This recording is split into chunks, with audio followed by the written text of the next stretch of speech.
everybody! Today I thought I would make a video on what my favorite magazines to use for art journaling and junk journals and collage art.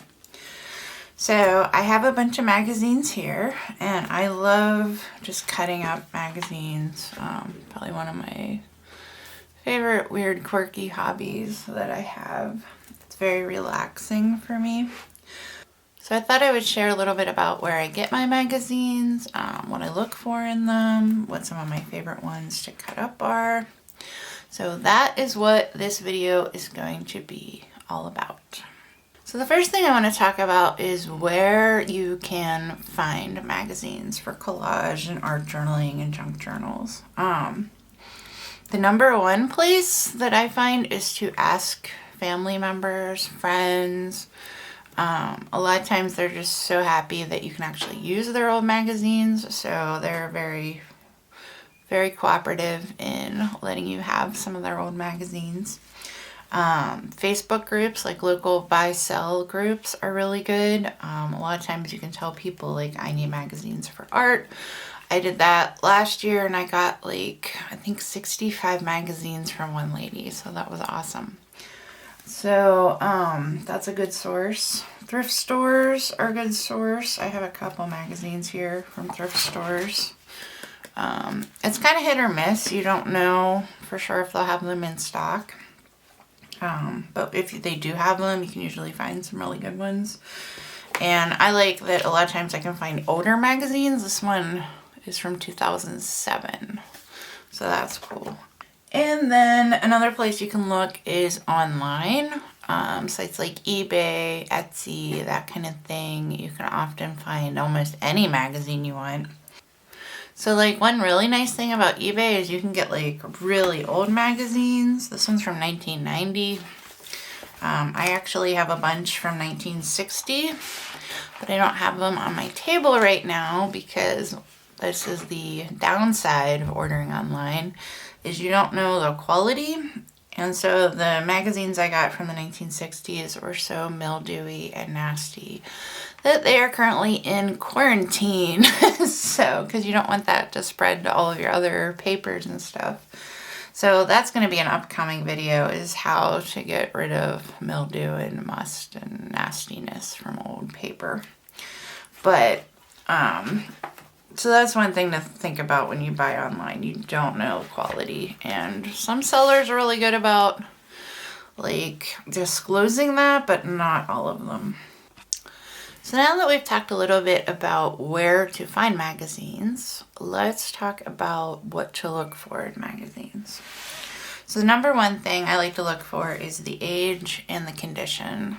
You definitely want your magazines to not be mildewy, no must, no water damage, that kind of thing. Another thing that I think makes a big difference is the age of the magazine. So I have the magazine Family Circle here. This is the 1990 version and this is the 2019 version. And I just want to kind of show side by side. This one's a lot thicker if you look at them. And you know, sometimes that's just related to, like, what's in the issue.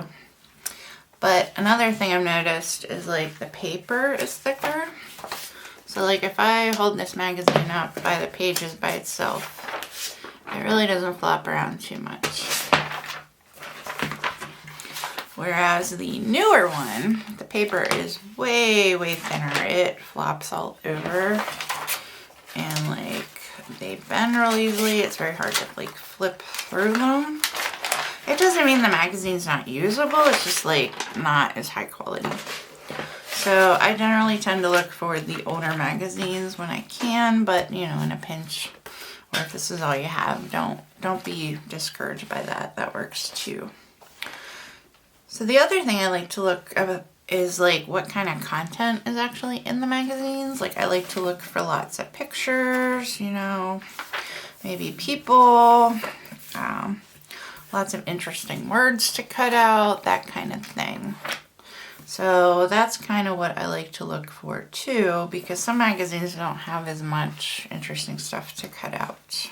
So now that we've talked about where I get my magazines and what I look for in them, let's talk about the different kinds of magazines. So The first kind of magazine that I like to cut up are just general lifestyle magazines. And these are magazines that have everything from, you know, home and garden, fashion, beauty, travel, all kinds of stuff. This is a magazine called Victoria, which I've never read before, but it has all kinds of really pretty things to cut out in here. Lots of different patterns. It has flowers. It just has a lot of cool stuff. So that's a neat one. I already showed you a little bit of the Family Circle magazine, but again, I like this because, you know, there's flowers and decor stuff. You have stories where it has interesting words. You have people.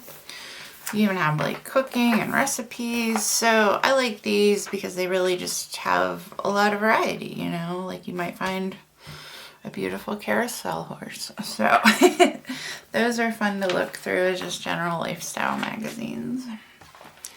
The next category of magazines I like to look through are science and tech magazines. So this is Popular Science and this is Wired.